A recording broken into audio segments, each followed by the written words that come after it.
Le Panama, un petit pays au cœur de l'Amérique centrale, est l'un des plus grands leviers géopolitiques du monde. Pourquoi, me direz-vous? Parce qu'il contrôle une des routes maritimes les plus stratégiques de la planète. Un petit bout de terre qui, en 1914, a inauguré le canal de Panama. Une merveille d'ingénierie reliant les océans Atlantique et Pacifique. Ce canal, long de 80 km, est aujourd'hui le passage obligé pour des milliers de navires chaque année. Mais ce que vous ne savez peut-être pas, c'est que son histoire est marquée par des conflits, des alliances et des rivalités entre superpuissances, et ce n'est pas près de s'arrêter. Avant l'existence du canal, les navires devaient contourner l'Amérique du Sud pour atteindre leur destination, un périple long et dangereux. Mais grâce à ce canal, la donne a changé. Il offre une alternative bien plus rapide et moins risquée, réduisant de manière significative le temps de transport entre les océans, ce qui a révolutionné le commerce mondial. Mais attention, ce n'est pas juste une route de plus pour les navires. C'est un véritable carrefour commercial global, et sa possession est un enjeu stratégique de taille. Cela n'a pas échappé aux grandes puissances mondiales, en particulier les États-Unis, qui ont vu dans ce petit pays un atout de taille bien plus précieux que son territoire. En 1989, la situation a pris un tournant dramatique. Les États-Unis ont envahi le Panama dans une opération baptisée Just Cause, justifiant leur intervention par la protection de leurs citoyens et la lutte contre le trafic de drogue. Mais les observateurs ont vite compris que derrière ces excuses se cachait une volonté bien plus grande: maintenir un contrôle stratégique sur le canal. Si cette intervention a permis de destituer le président panaméen de l'époque, Manuel Noriega, l'histoire entre les États-Unis et le Panama remonte bien plus loin. Retour en 1903, alors que le Panama faisait encore partie de la Colombie. Profitant de la guerre civile colombienne, le Panama a proclamé son indépendance avec l'aide des États-Unis. En échange, les Américains ont obtenu le droit exclusif de construire et de contrôler le canal, sans que le Panama n'ait été impliqué dans les négociations. Vous vous imaginez bien, cela a laissé des cicatrices, car la construction du canal a coûté la vie à de nombreuses personnes à cause des conditions de travail extrêmes et des épidémies qui ont frappé les ouvriers. Cependant, cette domination des États-Unis sur le canal ne durerait pas éternellement. En 1977, un traité a été signé pour transférer le contrôle du canal au Panama, un processus qui a été achevé en 1999.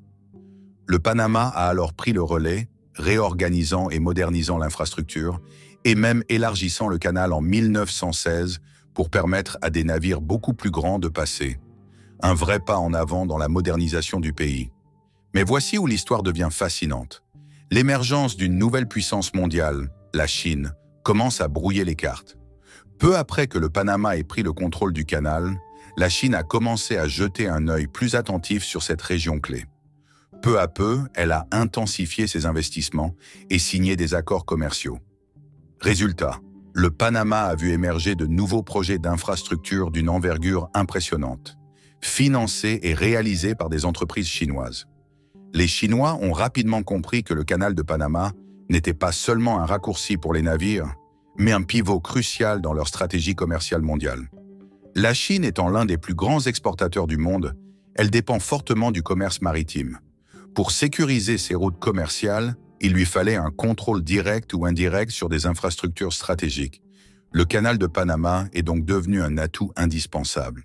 Prenez le cas des deux ports contrôlés par la Chine, Balboa et Cristobal.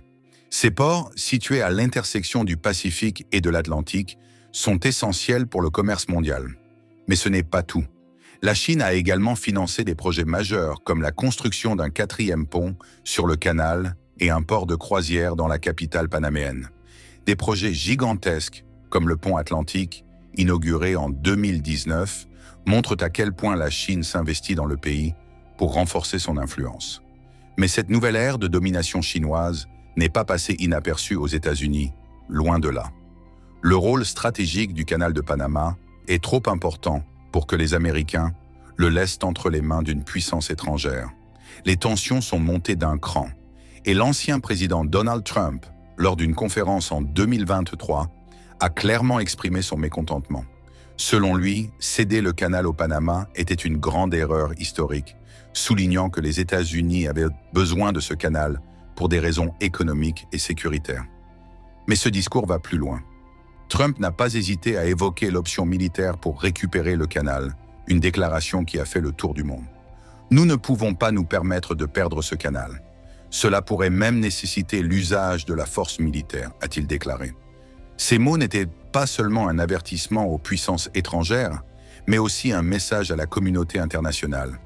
Le contrôle du canal de Panama est trop vital pour la sécurité et l'économie des États-Unis. Cependant, cette attitude agressive risque de se retourner contre les États-Unis.